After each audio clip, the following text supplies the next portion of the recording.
agradecer a Karen la invitación para platicarles un poquito en el seminario. Cuando acordamos del seminario me dijeron que también había físicos, ¿no? Es que en la veracruzana estamos separados los físicos de los matemáticos. Entonces cuando me dijeron eso dije, ay, voy a cambiar mi charla por algo que también tenga que ver con física. Y bueno, así que decidí hablar sobre el cálculo de variaciones, que tiene que ver no solo con física, ¿no? Tiene su propia herramienta matemática, tiene un montón de análisis funcional. Voy a dar como una introducción para que vean que en el fondo está inspirado en el cálculo de toda la vida, ¿sí? Y simplemente pues lo que hace un matemático, yo creo que incluso cuando va construyendo otras áreas, se toma las partes esenciales de lo que hace que el objeto abstracto funcione y lo va debilitando o añadiendo hipótesis extras para que todo se pueda hacer como antes. Bien, entonces primero voy a decir qué cosa es un funcional desde el punto de vista del cálculo de variaciones y comentarles que pues está inspirado todo esto del cálculo de variaciones en calcular máximos y mínimos, ¿no? Son problemas muy viejos, pero la teoría matemática que fue necesario construir, pues se sigue construyendo actualmente, ¿no? Pues ya si quieres buscar extremos, pues necesitamos hablar de máximos y mínimos aquí, y voy a dar pues algunos ejemplitos de aplicaciones, y otros los comentaré sin poner los cálculos matemáticos. Bien. Primero, ¿qué cosa es un funcional? Y es que nosotros estamos acostumbrados en el cálculo en el concepto de función, ¿no? Tomas un número real y le asocias otro número real, ¿sí? Pero un funcional va a ser una regla de correspondencia donde el argumento de esta función no va a ser un número o no va a ser un vector como si están llevando ya cálculo vectorial, ¿sí? Sino le corresponde, su argumento es una función o una curva, ¿no? Y a esa curva o a esa función le asociamos un número real. Ejemplos de funcionales. A cada curva se le puede asignar asociar su longitud, ¿no? Bueno, hay que ponerle hipótesis en todas las curvas, ¿no? Si están dadas por una función de variación acotada, pero todas estas cosas que es rectificable. Pero en general, pues, si yo tengo una curvita, pues le puedo asociar su longitud y recordarán de los cursos de cálculo, pues que eso es una integral, ¿no? Así que esa es una manera de asignarle a una función, o sea, la gráfica de la función, le puedo asignar un número que va a ser la longitud de la curva definida por su gráfica. Suponiendo que cada curva en el plano está hecha de un material homogéneo, podemos relacionarla con la abscisa de su centro de masas, ¿no? Que es algo de los problemas que se suele hacer en física, ¿no? O incluso de una región, ¿no? Los problemas pueden ir más allá, pueden hacerse para regiones. Si cada curva que une los puntos A y B en el plano tiene definida una velocidad en el punto XY, pues podríamos asociar cada curva con el tiempo que le tomaría a una partícula recorrer dicha curva. Pues de nuevo, a una función se le está asignando un número, ¿sí? Que esto es algunos problemitas que tienen que ver un poquito con lo que pusimos en la diapositiva anterior. Por ejemplo, un problema del cálculo de variaciones: encontrar la curva de longitud mínima que une los puntos A y B en el plano. Todo el mundo sabe que eso es la recta, ¿no? Pero pues cuando uno dice eso es la recta, ¿cuál es la distancia más corta entre dos puntos o cuál es la curva que los une y que tiene longitud mínima? Pues uno dice la recta, pero eso es porque lo veo, ¿no? Porque tengo mi noción de medir distancias y que pues es la euclidiana y que intuitivamente eso es la recta, pero pues matemáticamente tendría que ser formulado como algo así, ¿no? Ustedes saben que la longitud de una curva pues está dado como la integral de la raíz cuadrada de 1 más el cuadrado de la derivada, ¿no? Si tienen la función la curva dada por una función. Pues entonces, ¿qué es lo que quisiera uno? Aquí es donde quiero que se den cuenta que no están minimizando ya. Quiero encontrar el valor mínimo que puede tener esta integral, pero su cálculo que tienen, ¿con qué minimizan? ¿Qué es lo que suelen hacer? Pues sacan derivadas, ¿no? Igualan a 0, pero pues eso de igualar a 0, lo que encuentran Los puntos críticos son números, ¿no? ¿Sí? Si lo hacen en cálculo diferencial en varias variables, sus puntos críticos son puntos en Rn, son vectores, son una cantidad finita de coordenadas, ¿no? Pero aquí, si yo quiero minimizar esta integral, depende de una función, ¿sí? Sus puntos críticos, si pudiera definir eso, pues no serían puntos, o sea, serían puntos desde el concepto de espacio normado, ¿no? Pero no son puntos en Rn, ¿sí? Son una función. Entonces quiero encontrar la función que hace que esta integral tenga el valor mínimo posible, ¿sí? Y bueno, más adelante voy a dar condiciones para que se vea que eso es la recta. Lo que sale es que la función tendría que ser de la forma ax más b, que es la ecuación de una recta, ¿no? ¿Sí? Otro problema, encontrar la curva en la cual una partícula bajo la influencia de la gravedad llega del punto A al punto B en el menor tiempo posible. Eso no es la recta. ¿Sí? Los de física no sé si ya han visto ese problema, pero pues es una curva famosa y no es la recta porque precisamente la gravedad al t también juega. ¿Sí? De todas las curvas cerradas de longitud L, encontrar aquella que encierra el área más grande posible. Algunos de estos problemas, o de con los que se inició el cálculo de variaciones, se puede plantear como maximizar o minimizar una función de variable real, pero no todos ellos. ¿Sí? Entonces necesitas algo que te permita sacar máximos y mínimos, pero que no dependa de las nociones vectoriales que tenemos. ¿Sí?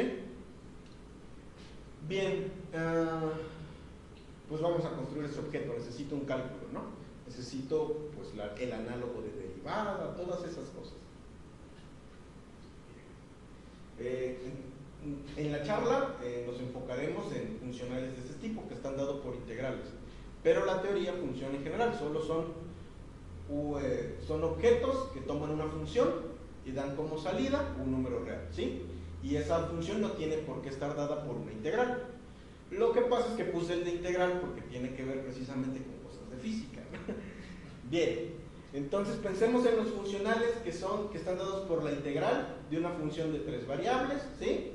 Donde pues cuando le evalúes la función te va a dar como la variable independiente, esta y depende de x y la derivada de la y, ¿sí? Hay un montón de problemas en física que se pueden ver como de este tipo. Bueno, y como chisme, no solo aparecen en física, sino también aparecen en economía, integrales de este tipo.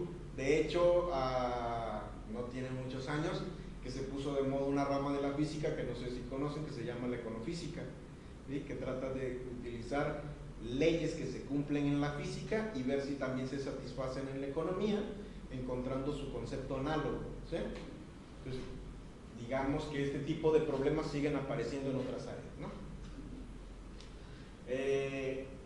Muchas veces, pues ese funcional puede ser incluso más complicado, no puede ser algo así como un cociente de integrales.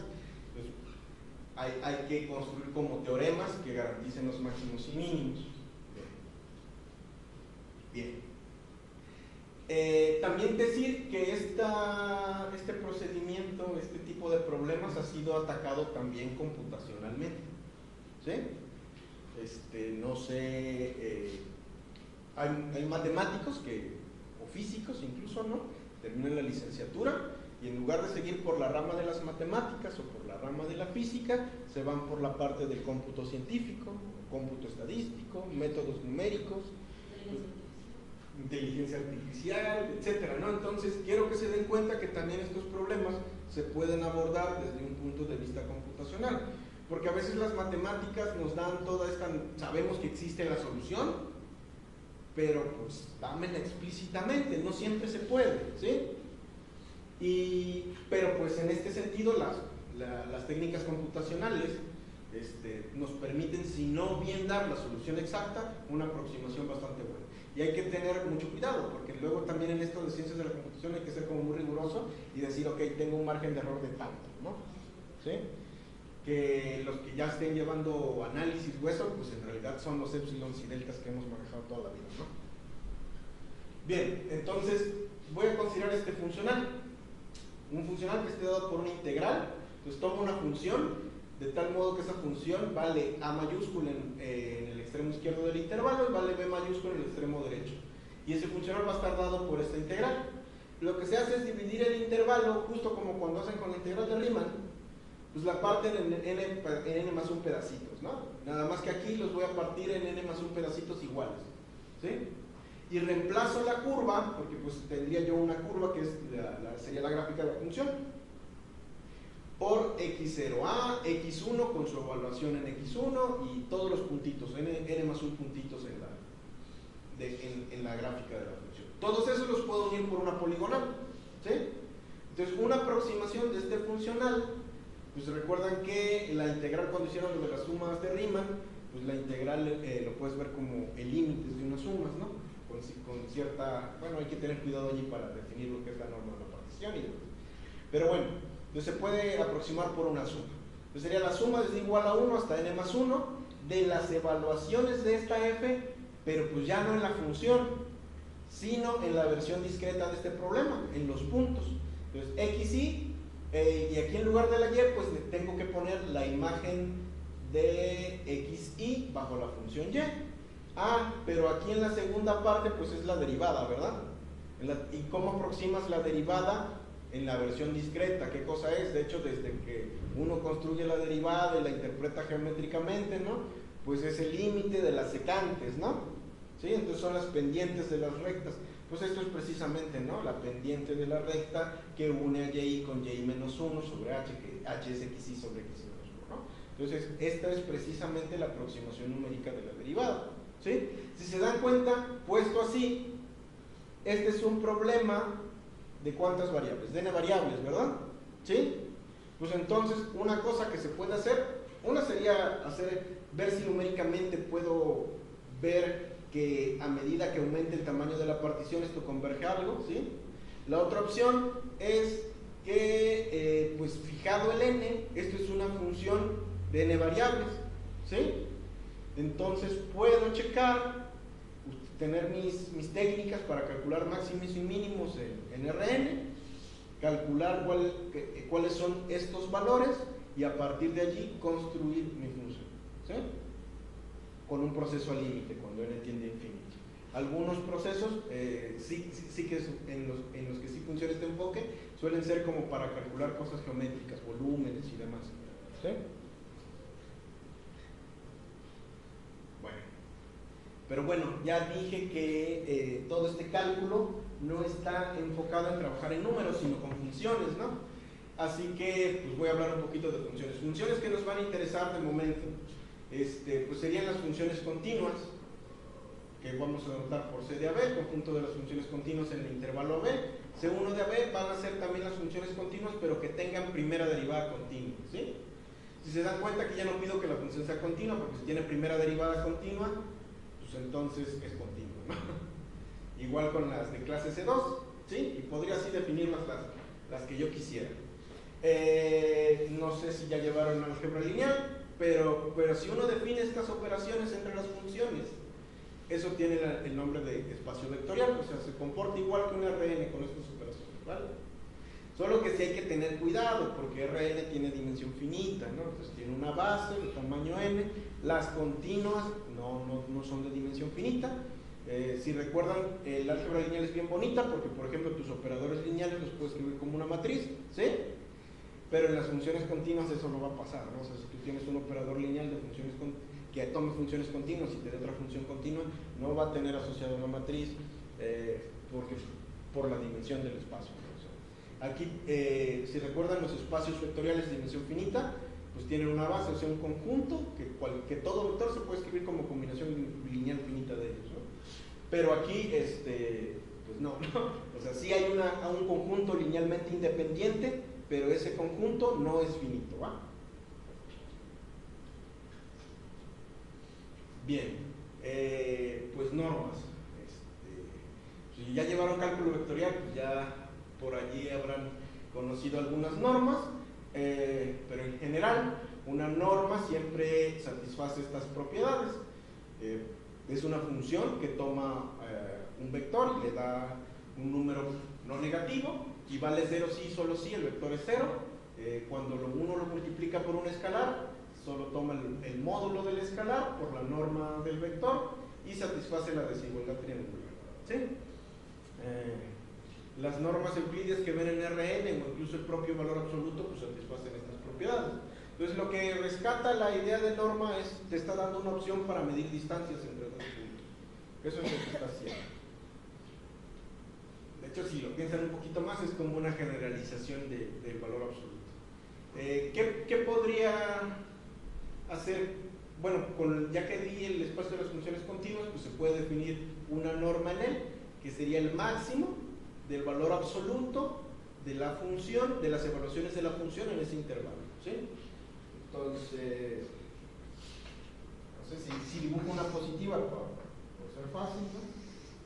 Digamos que esta es mi función continua y llega hasta aquí. ¿Sí? Pues este valor que tome aquí, ese sería la norma. Si es una función, si aquí está y aquí está B, y hace algo así, ¿cuál sería la norma? Pues me fijo qué altura está este y le tomo el valor absoluto. Me fijo qué altura está este y le tomo el valor absoluto. El más grande de estos, eso es la norma, ¿no? ¿Sí? Bien, en las funciones de clase C1, pues es el máximo de la función más el máximo de la derivada. Si fuera de clase C2, es el máximo de la función más el máximo de la derivada más el máximo de la segunda derivada. Si fuera de clase N, le pego los sumandos que me haga falta. Noten que en realidad en las que tienen primera derivada, si le quito esta parte seguiría siendo norma, porque es un subconjunto de las continuas, pero no refleja qué tan cerca está la derivada de una función con respecto a la derivada de otra función. Y tú, si quieres estudiar las que tienen derivada continua, pues no solo quisieras que se parezca a la función, sino que sus derivadas también se parezcan. Ahora, dije que esta cosa de las normas era como para que tuvieran una idea de cómo se están midiendo las distancias. Una cosa que ocurre, a lo mejor esto ya lo saben, dependiendo del semestre en que estén, pero si ustedes tienen una función continua, digamos aquí, y esta es mi función f. Entonces, por ejemplo, ustedes en cálculo real ustedes pueden poner este problema, ¿no? X resuelve esta desigualdad. ¿Sí? Todos los puntos que están en valor absoluto cercano a, pero pues si tengo normas también puedo hacer eso, ¿no?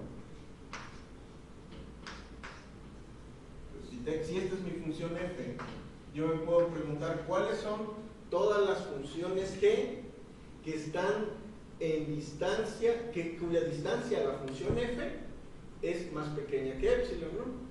Eso, pues, los profesores siempre lo dibujamos de diferentes maneras, ¿no? A veces dicen, es una bola de radio epsilon centrada en f, pero pues, ¿cómo se ve eso?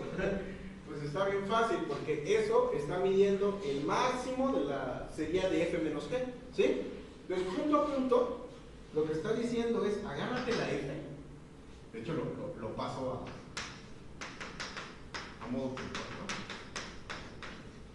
Realmente lo que estás diciendo es menos epsilon, menor, y aquí es un supremo, ¿no? Entonces, si pasa como es un supremo, pasaría para todos los puntos. O sea que lo que estás diciendo es que la función g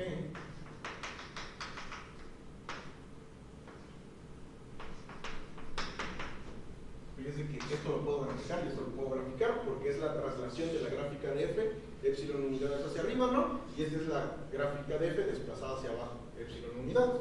Entonces lo que tienes aquí se hace como un tubito, ¿no? Pues lo que me está diciendo es todas las funciones g que están a distancia, cuya distancia f es menor que epsilon en esa norma, son todas aquellas cuya gráfica cae en este tubito. O sea, no sé que tienen el mismo comportamiento en cuanto a que suben y bajen, pero pueden hacer lo que quieran, pero su gráfica cae en este tubito. O sea, así debería uno visualizar geométricamente las vecindades con la norma infinita, ¿sí? Si estoy pensando en las derivadas, pues también ocurriría que las derivadas, las gráficas de las derivadas, caerían en el tubito de la derivada, ¿sí? Entonces, es importante entender qué es lo que está ocurriendo. Los que lleven análisis pues sabrán que eso es tiene mucho que ver con la convergencia uniforme de funciones, ¿sí?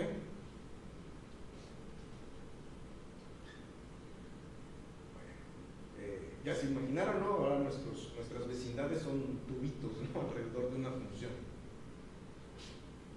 Bien, pues ya tengo normas, dije la idea de un funcional. Antes de hablar de derivadas, siempre que es lo que construye uno en cálculo, la continuidad, ¿no?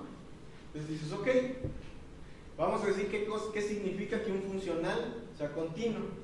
En realidad, para los funcionales tú tienes un espacio normado. Un funcional es una función que toma un elemento del espacio normado y le asocia un número real. Lo que pasa es que nuestro espacio normado es usualmente un espacio de funciones, ¿sí? Que en nuestro caso serían las funciones continuas, las funciones de clase C1, las funciones de clase CN. Va a ser continuo en un punto si para cada épsilon existe delta positivo, tal que si la norma de x menos x0 menor que delta, entonces las imágenes distan menor o igual que epsilon, ¿no? Puedo poner menores tipos, no pasa nada. Es la misma definición de toda la vida, ¿no? ¿Sí? O sea, no cambia nada más porque aquí dije que voy a medir con normas en lugar de valor absoluto o la norma euclidiana y nada más, ¿va? Pero pues la norma puede ser tan complicada como quiera y el espacio puede ser tan complicado como yo quiera, ¿no? Pero la definición de continuidad no se cambia, ¿no? Bien, si uno puede hacer las desigualdades respectivas como lo hice aquí, ¿sí? Porque este sí que es el valor absoluto. Lo de aquí atrás ni siquiera puede ser, no necesariamente es la norma euclidiana, es una norma en general, quién sabe cómo sea, pero lo de aquí sí es el valor absoluto porque es un funcional. Entonces satisfacen estas dos. Como si se satisfacen estas dos, podría ser un objeto de estudio también donde se utiliza el cálculo de variaciones y que también se calculan máximos y mínimos. A veces no es necesario pedir continuidad, ¿sí? Si no se utilizan propiedades más débiles, que sea que solo se satisfaga esto, y eso se llama semicontinuidad inferior, o que solo se satisfaga esto, que se llama semicontinuidad superior. Que si eso lo ve uno también en los cálculos, o si llevas topología, pues tienes la versión más general, pero para estos casos concretos se vuelven estas desigualdades, ¿sí? Bien. ¿Qué cosa es que sea un funcional lineal? Pues es un funcional como los de allá arriba, pero pues que es lineal. ¿Cuándo decimos que algo es lineal? Pues cuando es homogéneo, o sea que saca los escalares, ¿sí? Y que es aditivo, o sea que una suma la separa en suma de las imágenes, ¿no? Este tipo de propiedades las ha visto uno en grupos, en álgebra lineal o lo que sea, ¿no? Ejemplos de funcionales lineales en el espacio de las funciones continuas. Si tú tomas una función y le evalúas en un punto, vamos a fijar un punto que le vamos a llamar x0, entonces el funcional que a una función le asocia su evaluación en un punto, eso es lineal, porque si yo aquí le pongo lambda, aquí también quedaría lambda. Si pongo h1 más h2, pues sería h1 de x0 más h2 de x0, ¿sí? Pues eso es lineal, y de hecho es continuo. Y no sé si hay algún físico aquí, pero les debería funcionar lo de la delta sonar un poquito lo de la delta de Dirac, ¿sí? Que es también como evaluar en un punto. Y hay muchas maneras de enfocar esto de las deltas. De hecho, para los matemáticos históricamente costó como mucho trabajo ver formalmente eso de la delta, pero hay toda una teoría matemática que se llama la teoría de distribuciones que sustenta bastante bien por qué se puede operar así la delta de Dirac, ¿no? Y de hecho la teoría de distribuciones también es como un cálculo, también se pueden derivar cosas. Hay cosas que desde el punto de vista del cálculo de variable real no tienen derivada, pero desde la teoría de distribuciones sí que tienen una derivada, y la delta de Dirac es una distribución, eso se puede derivar y todo eso. Entonces, si se dan cuenta, aunque las cosas no funcionen siempre, un matemático pues siempre está buscando una teoría que sustente que se puede operar, ¿sí? De hecho, todos son físicos. Todos son físicos. Ah, qué bueno, entonces las delta Dirac sí las son. Todos de física. Sí. Entonces, Bueno, si no se la han topado, ya se la toparán, porque ningún físico se salva de la delta de Dirac. Bien, pues la integral también es un funcional lineal, o si lo puedo multiplicar por otra función, y esto sigue siendo un funcional lineal. ¿La integral de valor? La integral, sí, definida. Diferencial de un funcional lineal. Bueno, quiero sacar derivadas, ¿no? Ya hablé de continuidad, luego que tienes la continuidad, quieres las derivadas, ¿sí? Y vamos a ver qué es lo que funciona. Pues lo que existe en cálculo. Ya casi el incremento, ¿no? Que era el incremento va a ser j de y más h en un punto y, j de y más h menos j de y. Pero ¿qué es este h? Antes, cuando lo hacíamos en cálculo, era sumar un número pequeño, ¿no? Por así decir, ¿sí? Era un número que tiende a cero, porque luego haces el límite cuando h tiende a cero de tal cosa. Pero este h, ¿qué es? Es ahora una función. Cuidado, ¿eh? No es un número, es una función. Salvo que, cuando decimos que algo tiende a cero, pues es esto de las vecindades, ¿no? Que decimos que cuando estábamos en cálculo, que el valor absoluto de h fuera menor que d, ¿sí? ¿Sí? Pues ahora no tenemos el valor absoluto, sino tenemos la norma, ¿sí? Así que es la misma idea. Pues es diferenciable si existe un funcional lineal phi, tal que para cada epsilon existe delta positivo, tal que si la norma de h es menor que delta, entonces esta cosa, este cociente, es menor que epsilon. No sé si les suene a algunos de ustedes esta desigualdad. ¿No? ¿Les suena de nada? Pues en realidad es la noción de derivada que construyeron en cálculo real y es la noción de derivada de cálculo vectorial, y que cuando uno la estudia en general, eso se llama la derivada de Fréchet. ¿Sí?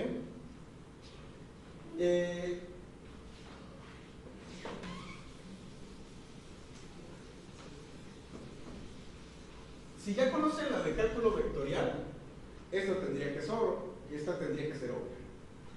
Pero si no he llevado cálculo vectorial, solo tienen que darse cuenta que la otra versión que conocen, la de cálculo real,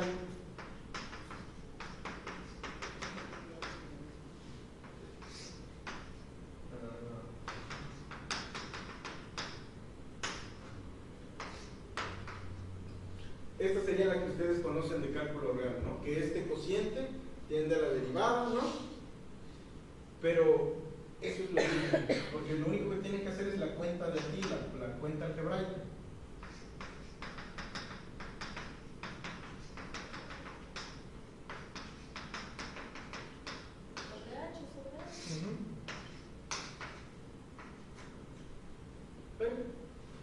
H sobre H. Entonces, esta cosa, pues es lineal en H, ¿no? ¿Sí?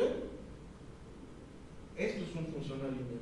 El phi de H en el caso de una variable, pues es el funcional es precisamente la derivada en un punto multiplicado, ¿no? Entonces, una recta que pasa, su gráfica no sería una recta que pasa por el origen, cuya pendiente es precisamente la derivada, ¿no? Ese sería el funcional lineal, ¿sí? Así que esto ya lo conozco. Lo que pasa es que se escribió diferente, ¿no? En el caso de Rn, pues aquí sería la matriz derivada. Pero, pues en general, yo lo que tengo es un funcional lineal que no sé cómo es. Bien, si el funcional lineal es continuo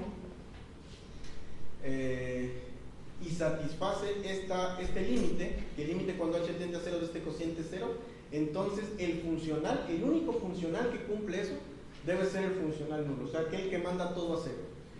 La prueba no es difícil. Si supones que fuera 0, que no es idénticamente 0, debe haber un punto donde no vale 0. Aquí sería la fiesta, perdón, me faltó ponerle ahí la diagonal al comando de LaTeX. Entonces la evaluación sería distinta de 0. Si uno toma estos cocientes, esta sucesión converge a 0 y por continuidad debería ocurrir esto. A pasitos algebraicos llega uno a esto, pero como supusimos que esta evaluación es distinta de 0 y h0 no es 0, este cociente es distinto de 0, así que es una contradicción. ¿Sí? Una cosa que uno debe preocuparse como matemático, pues es que los objetos que defina uno pues, estén más o menos estén bien definidos o se entienda bien cuando qué sutilezas hay que tomar en cuenta. La diferencial, pues es un límite, ¿no? O sea, cuando lo estudias en cálculo vectorial o en cálculo, así que, y el límite es único, ya que sepan todo, pues es que es Hausdorff y entonces solo hay uno, ¿no? Pero, pues aquí también habría que checar que el límite, que el diferencial es único. Es simplemente aplicar desigualdad triangular, sumando y restando el incremento, y pues es que dijimos que precisamente la noción de derivada en este contexto es que este límite vale 0, ¿sí?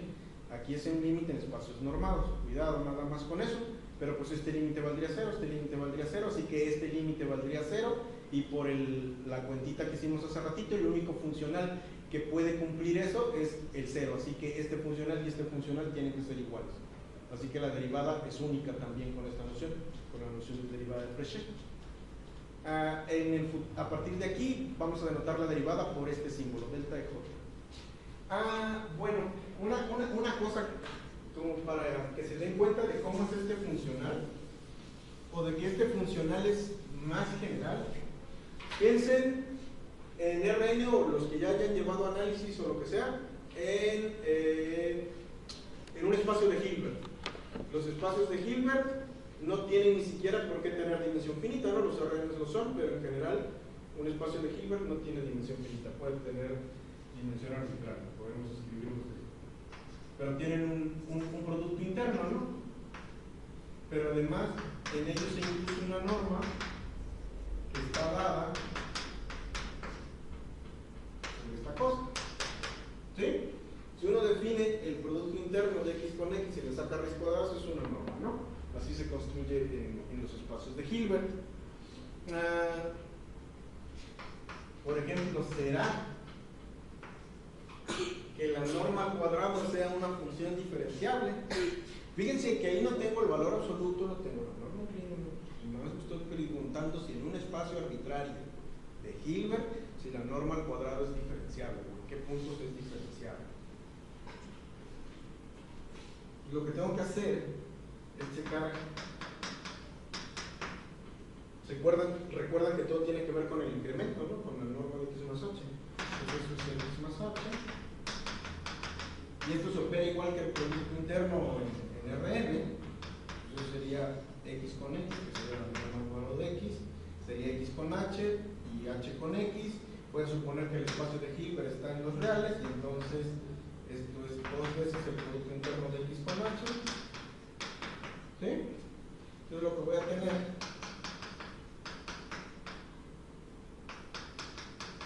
que dense cuenta que este sería un importa de x. Esto es el incremento. Menos 2 veces xh. Eso sería igual a la norma de h al cuadrado. Voy a pasar un movimiento.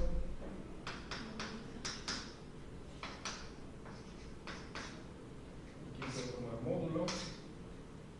Entonces, si tomo delta igual a epsilon, pues si la norma de h es menor que delta, entonces esto es menor que epsilon. ¿Sí? Entonces, ¿quién es la derivada de este funcional? Este es el incremento. Y quedamos que solo puede haber un funcional lineal que cumpla esto, porque ya demostré unicidad. Entonces, la derivada, ¿sí?, de este funcional evaluado en h, pues es precisamente 2. ¿Sí? La norma al cuadrado es una función diferenciable, ¿sí?, en todos los puntos salvo el 0, para que pueda hacer aquí la cuentita, ¿sí?, que es lo mismo que le pasa al valor absoluto, ¿no? Bueno, si toman la de x cuadrada, eso es diferenciable, ¿no? Pues es igual, ¿sí? Nada más que ahora pues está dado por 2 x, ¿no? Entonces, insisto, esta noción de diferenciabilidad es más general, ¿no? Eso no lo pueden obtener con su cálculo diferencial de R o de Rn, ¿sí? Así tienen que entender que precisamente el variar de modo lineal en una vecindad pues afecta, eso de alguna manera caracteriza un funcional lineal y hay que encontrar ese funcional lineal. Aquí este es un ejemplo sencillo, en realidad hay operadores para los que es muy difícil calcular la derivada, ¿no?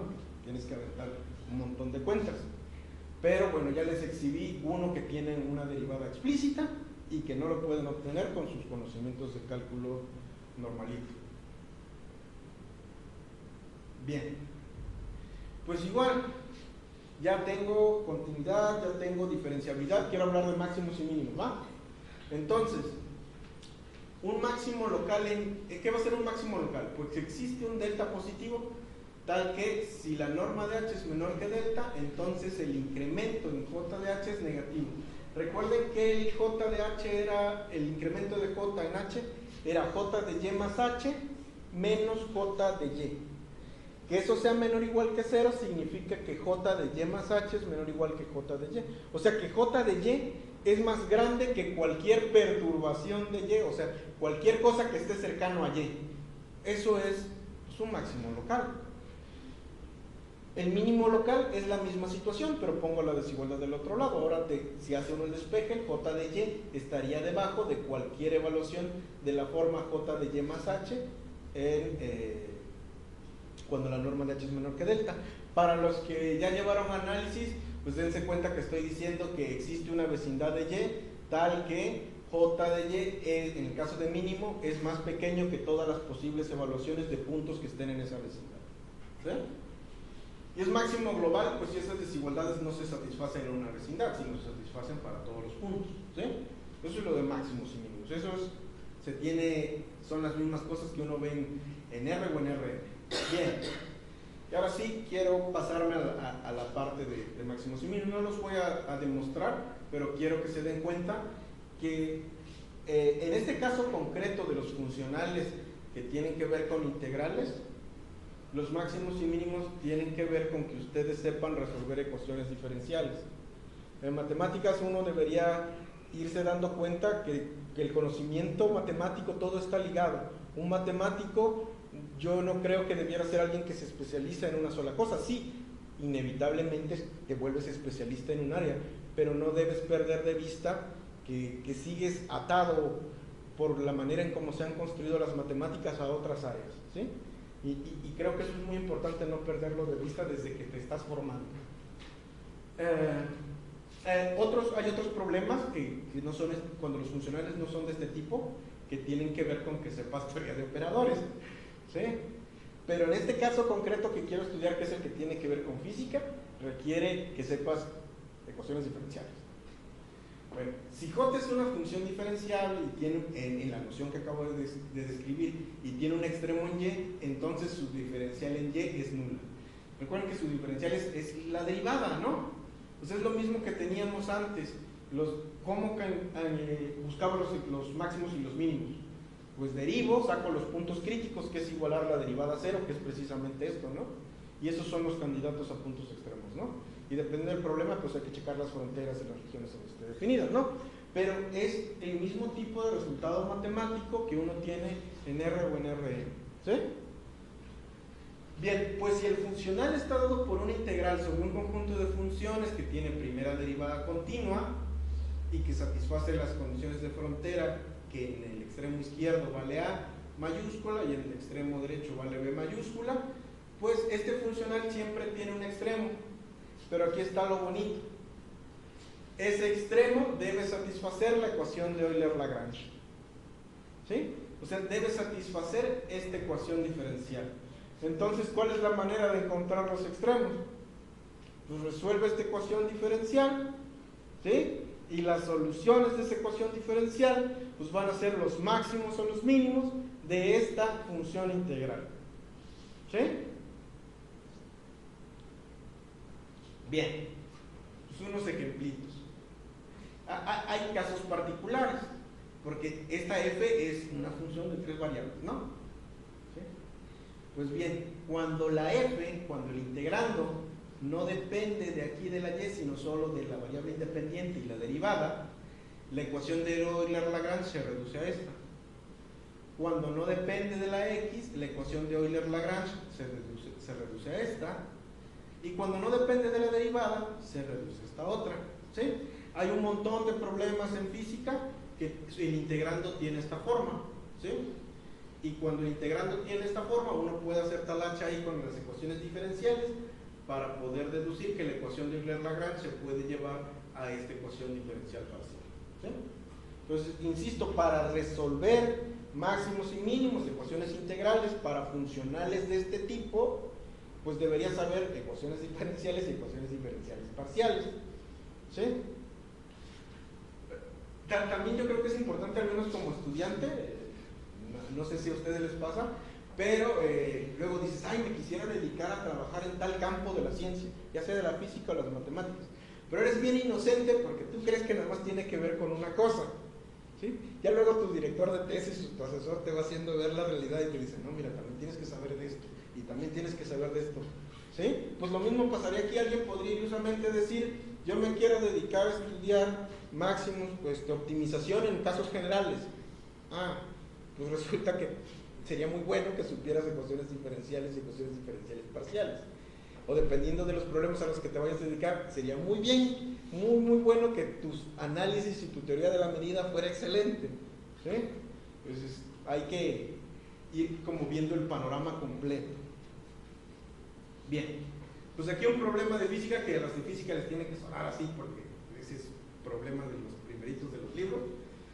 Si tienen un medio no homogéneo formado por dos medios homogéneos separados por una recta R y dos puntos, uno está en el medio 1 y el otro está en el medio 2, y hacen pasar un rayo luminoso que une, pues, que va de A y B, y lo hace a través de una trayectoria que es rectilínea en cada medio, pero pues luego está la refracción, ¿no? La refracción.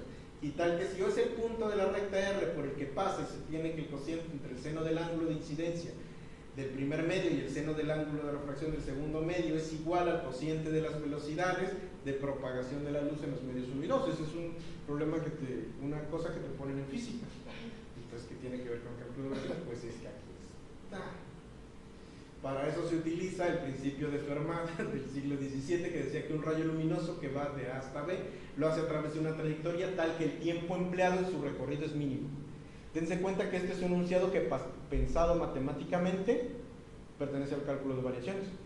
A una función le asocia un número que es precisamente el tiempo, ¿sí? Y lo que quieres es minimizar el tiempo. Quieres una función que haga que el tiempo sea mínimo. Bueno, pues si uno hace cuentitas, ahí hace supuestos sobre los puntos A y B, trasladando y demás, pues uno llega, y puse esta porque este problema en particular sí se puede ver como cálculo de una variable, ¿sí? Pues uno calcula el tiempo en cada medio y pues el tiempo total sería la suma de los medios y uno llega a que esto tendría que ser el tiempo, ¿sí? Entonces, pues siguiendo el principio de Fermat, lo que estoy buscando es el mínimo de esta función, ¿sí? Y de las definiciones de las identidades trigonométricas, cuando uno calcula ese tiempo, pues precisamente queda un cociente que es igual a las funciones trigonométricas del seno de teta 1 y seno de teta 2. Pero pues ya es solo algebrita casi que de prepa, como cuando entras a la 1. Derivas, igualas a 0, sustituyes y se acaba. Pero bueno, insisto, ¿no? O sea, son frases que se pueden ver desde el punto de vista matemático del cálculo de variaciones. Uno sí ha visto funcionales, solo que no se ha dado cuenta que eran funcionales. Un ejemplo aquí de una integral que no tiene dependencia de y está sujeto a estas condiciones iniciales. Pues por lo que vimos, la ecuación de Euler-Lagrange se debe reducir. Ya la reducción queda así, nada más es hacer despejitos. ¿Se dan cuenta? Es manipular para poder despejar la derivada y queda de este modo. Entonces resuelves de aquí, esta cosa tendría que ser, si es igual a una constante, pues esto tendría que ser C por X. Todo esto por X. Y entonces pues ya te queda esta cosa que sería un círculo. Entonces la función o la curva que hace que esta ecuación integral, bueno, que este funcional que está dado por una integral tenga un extremo, pues son precisamente, es un círculo, ¿no? Centrado en 0, en 0,2 y de radio raíz de 5, ¿sí? Pero bueno, ahora sí el de la recta. Matemáticamente tendría que tener una función y pues uno ya tiene que la longitud de una curva está dado por esta fórmula. Este sería y, perdón, j de y. Ese sería mi funcional y estos serían los valores en los extremos, que en y de a vale alfa y en y de b vale beta. Si uno utiliza los despejitos que hicimos de los casos particulares de la Euler-Lagrange, me quedaría esta ecuación Pero esto si se dan cuenta, lo único que significa es que la derivada es una constante, ¿sí? O sea, que este cociente sea una constante implica que la derivada es una constante. Y si la derivada es una constante, pues entonces y tiene que ser de la forma ax más b. Y si uno utiliza las condiciones iniciales, a lo que llega es que a vale beta menos alfa sobre b menos a, y la b, esta mayúscula, vale a. Pero esto es la ecuación de una recta, ¿no? Entonces la distancia más corta entre dos puntos, el punto a, alfa y b, beta, es esta recta, ¿sí? Precisamente lo que decíamos, pero sacado con cálculo de variaciones, ¿no? La de descenso más rápido se llama Barakis, top draw. Contrario a la intuición, no es la línea recta, porque mucha gente dice, no, eso es una línea.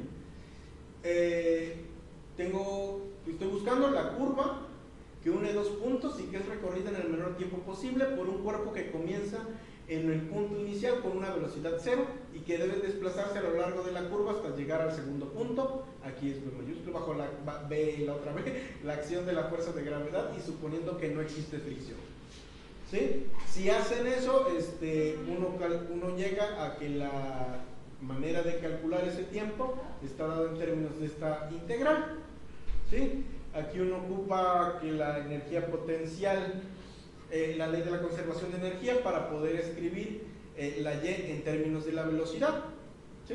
Y llegaríamos a esta integral. Así que este problema se reduce a calcular un extremo de esta integral, que no depende. Esta sería mi f de x, y, se dan cuenta que no depende de x, entonces utilizo el casito de simplificación de la ecuación de Euler-Lagrange. Me quedaría esta ecuación diferencial, que la puedo manipular algebraicamente para llevarla a esta. Ahora aquí hay que hacer un cambio de variable. Estos serían los cambios de variable. Y' escribirlo como 2a menos y sobre y 1 sobre c cuadrada como 2a. Si uno hace eso y este otro cambio, puede uno convertir esta integral en una integral trigonométrica que quedaría así. Y si uno grafica paramétricamente esto, queda una curvita así.